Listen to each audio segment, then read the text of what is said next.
this is the first trading week after the killing of Iranian general Soleimani, right?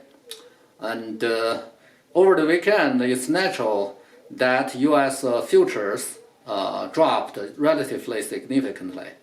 Approaching the opening bell this morning, Dow even dropped like almost 200 points. Nasdaq dropped like 70 or 80 points, and even S&P dropped like 30 points. But the market gradually comes back. The reason is, as I keep commenting, the machines don't really care about the tension between U.S. and Iran. Their objective is to draw as much cash, idle cash, at the sideline as they can into the U.S. stock market. Unless they validate enough cash having been pulled in, they will hold the market. They even don't have chance to realize the gains.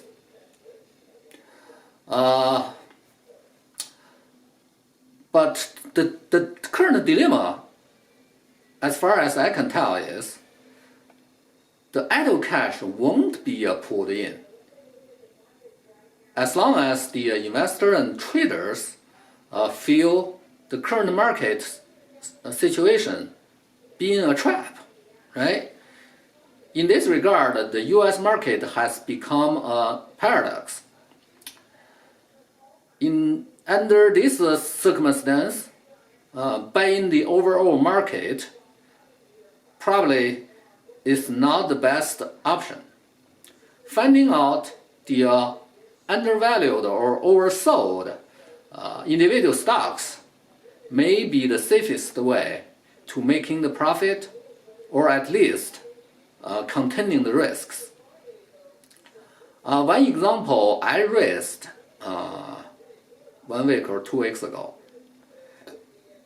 the stock price of Wellcome CVS, right? I think its price is only 19% above 52 weeks low. The P ratio is like 7.7.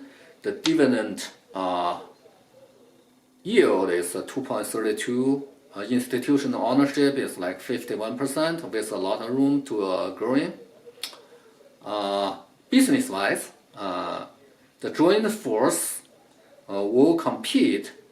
Actually, has been competing with the ABC, NBC, Fox more effectively and efficiently. So that's an example. And of course, there are a lot of other stocks in the market with much room to grow in, even the high flyers without profit. There are several examples, right? Uber actually is one example. And Facebook is a value stock with a lot of growing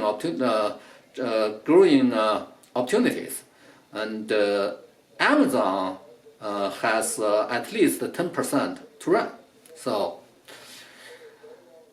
my point is finding out an individual stocks which can bring you much more profits or less uncertainties is the key in these markets. Yeah, I do have significant cash compared to the total value in my long-term investment account. I used a little bit this morning to buy 2 stocks, and I'm going to follow the stock market before it closes, and to spend more money to buy more stocks. Let's see. Happy trading day again.